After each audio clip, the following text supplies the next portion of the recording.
नमस्कार साथियों, चैनल का नाम है श्री हरि कृपा एजुकेशन और मेरा नाम है उमेद सिंह चौहान। हम लोग सरल इंग्लिश के कुछ वीडियो देख रहे थे और कोशिश ये है कि हम अंग्रेज़ी कुछ सीख पाएँ, कुछ समझ पाएँ। बड़े छोटे जैसे भी सेंटेंस हमें मिलते हैं पढ़ने को हम पढ़ें, और इसका मकसद यही है इन वीडियोज़ का कि हम अपनी थोड़ी जानकारी बढ़ाएं, क्योंकि जानकारी जो कमज़ोर चल रही है उसे थोड़ा सा हमें बढ़ाना है, ताकि जो भी लेटर हमारे सामने कोई न्यूज़ आए तो उसे इजीली पढ़ा जा सके। ठीक है, बस इसी सिलसिले में हम आज आगे अपनी एक जानकारी बढ़ा रहे हैं ऑब्जेक्ट के बारे में। ठीक है, ऑब्जेक्ट क्या होता है? वैसे तो हमने ये पहले भी देखा है, आज थोड़ा और जानकारी लेते हैं इसकी। और इसके अलावा दो जानकारी और है, ट्रांजिटिव वर्ब और इनट्रांजिटिव वर्ब, इनके बारे में जानकारी लेंगे। ये दोनों जानकारियाँ एक साथ हो जाएंगी। ठीक है, देखिए, सब्जेक्ट, वर्ब और ऑब्जेक्ट, ये सेंटेंस की एक सामान्य सी संरचना हमने पहले भी देखी है और अभी भी आपके सामने स्क्रीन पर है। ये दो एग्जाम्पल हैं, आई ब्रिंग अ कॉफ़ी, मैं एक कॉफ़ी लेके आता हूँ, और आई बॉट सम वेजिटेबल्स, मैंने कुछ सब्जियाँ खरीदी। ठीक है, इसमें आप अगर देखते हैं तो ये ऑब्जेक्ट नज़र आ रहे हैं, ये जो रेड कलर में दिख रहे हैं, अ कॉफ़ी और सम वेजिटेबल्स। ठीक है, देखिए ऑब्जेक्ट पर इस वर्ब का असर पड़ रहा है। ठीक है, तो ऐसी वर्ब जिनके लिए पहली बात तो ऑब्जेक्ट होना ज़रूरी है, और दूसरी बात, अगर ये ऑब्जेक्ट ना हो तो सुनने वाले के दिमाग में, उसके मन में ये प्रश्न रह जाता है कि ये किस चीज़ की बात कर रहा है। जैसे आई ब्रिंग अ कॉफ़ी, अगर ये अ कॉफ़ी यहाँ पर ना होता तो आई ब्रिंग, तो सुनने वाले के मन में क्या चलता कि मैं क्या लाता हूँ, उसके मन में एक प्रश्न बच जाता ना, क्या। तो इसका मतलब ये हुआ कि इस वर्ब के लिए ऑब्जेक्ट ज़रूरी है। तो जिन वर्ब्स के लिए ऑब्जेक्ट ज़रूरी है या जो ऑब्जेक्ट की डिमांड करती हैं, उन्हीं वर्ब को ट्रांजिटिव वर्ब बोलते हैं। ठीक है, वर्ब का सीधा असर ऑब्जेक्ट पर है, ऑब्जेक्ट ज़रूरी है, और अगर ये ना लगाया जाए तो सुनने वाले के दिमाग में कोई प्रश्न रह जाता है।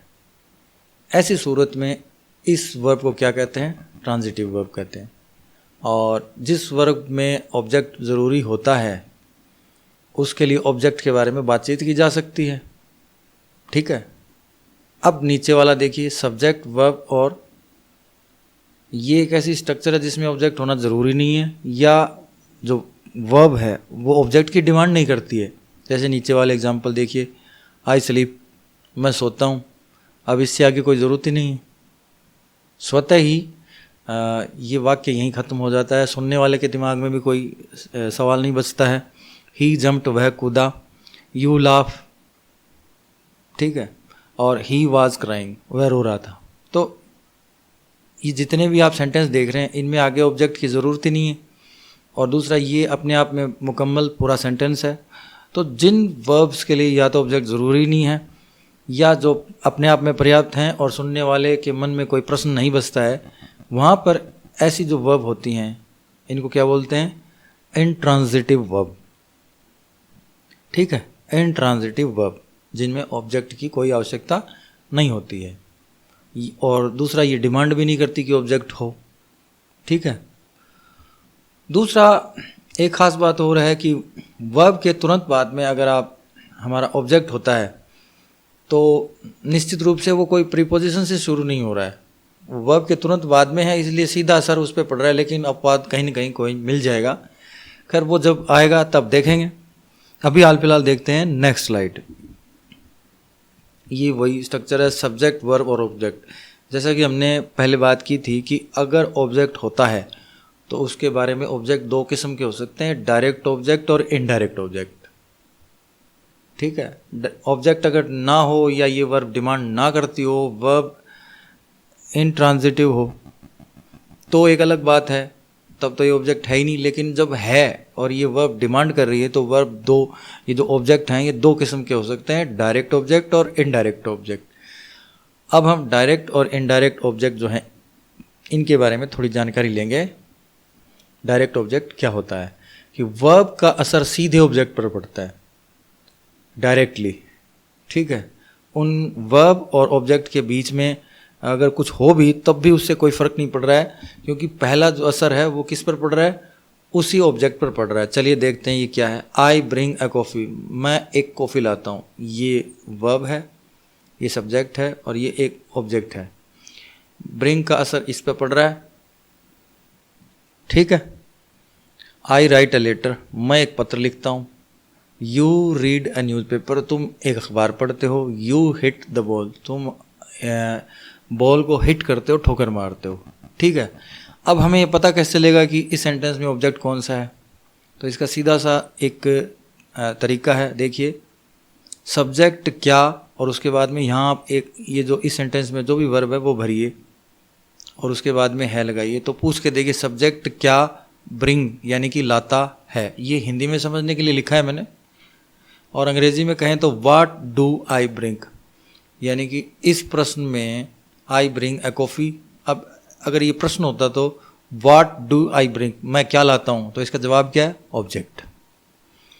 व्हाट डू आई राइट, मैं क्या लिखता हूँ, ऑब्जेक्ट।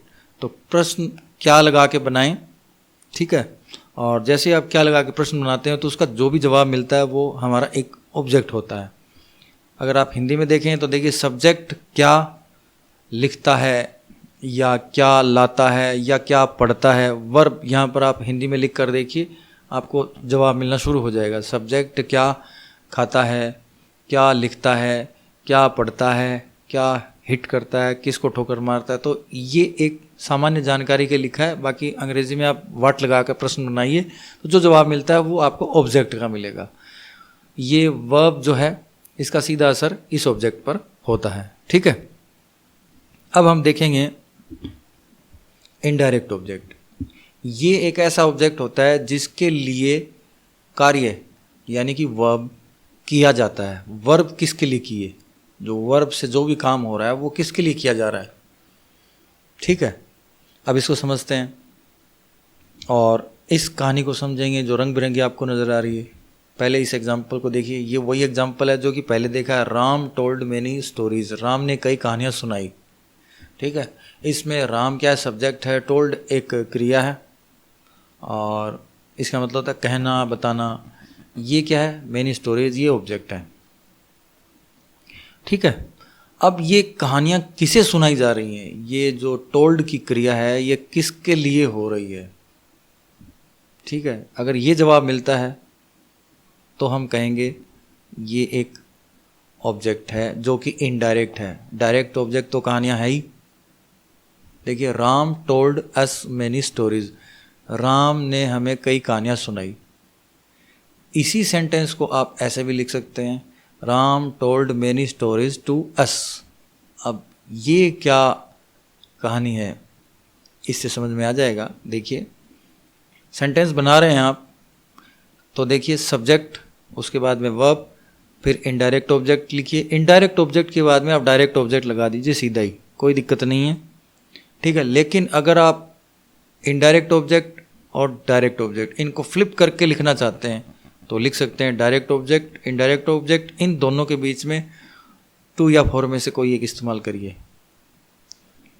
इस स्ट्रक्चर में और इस स्ट्रक्चर में क्या फ़र्क है कि पहले इनडायरेक्ट ऑब्जेक्ट है, बाद में डायरेक्ट ऑब्जेक्ट है, और नीचे वाली में क्या है? पहले डायरेक्ट ऑब्जेक्ट है और बाद में इनडायरेक्ट ऑब्जेक्ट है, और इन दोनों के बीच में क्या है? 2 या 4। तो ये कहानी वही है। देखिए, राम टोल्ड अस, राम ने हमें सुनाई मैनी स्टोरीज, बहुत सारी कहानियाँ।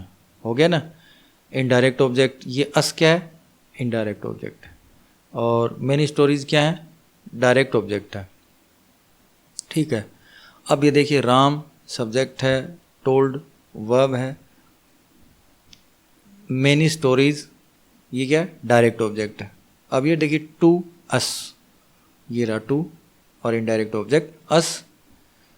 Ram told many stories to us, Ram ने हमें कई कहानियाँ सुनाई। Ram wrote many letters, Ram ने कई पत्र लिखे। अब किसके लिए लिखे? यहाँ पर ऑब्जेक्ट तो पता है, राम ने पत्र लिखे, लेकिन किसके लिए? ये जो कार्रवाई है ना, रोट, ये किसके लिए हुई? ये बताने के लिए हमें एक इनडायरेक्ट ऑब्जेक्ट की आवश्यकता और है। देखते हैं, Ram wrote him many letters, Ram ने उसे कई पत्र लिखे। ये सेंटेंस इस स्ट्रक्चर पर है, अगर आप इस स्ट्रक्चर पर लिखना चाहें तो आप आराम से लिखिए, Ram wrote many letters to him. Ram ने कई पत्र उसे लिखे। इन दोनों सेंटेंस का मतलब एक ही है, इसी तरह से इन दोनों सेंटेंस का भी मतलब एक ही निकलता है। तो ये एक इनडायरेक्ट ऑब्जेक्ट था। ठीक है, इनकी आप बार बार प्रैक्टिस करिए, कोशिश करिए, और जितना प्रयास करते हैं उतना हमें समझ में आता है। 10-20 एग्जाम्पल्स और बनाइए। ठीक है, ये एक ज़रूरी टॉपिक था आज के लिए, आगामी वीडियोज़ को समझने के लिए। और अगले वीडियो में आपसे फिर मिलूँगा, तब तक के लिए नमस्कार।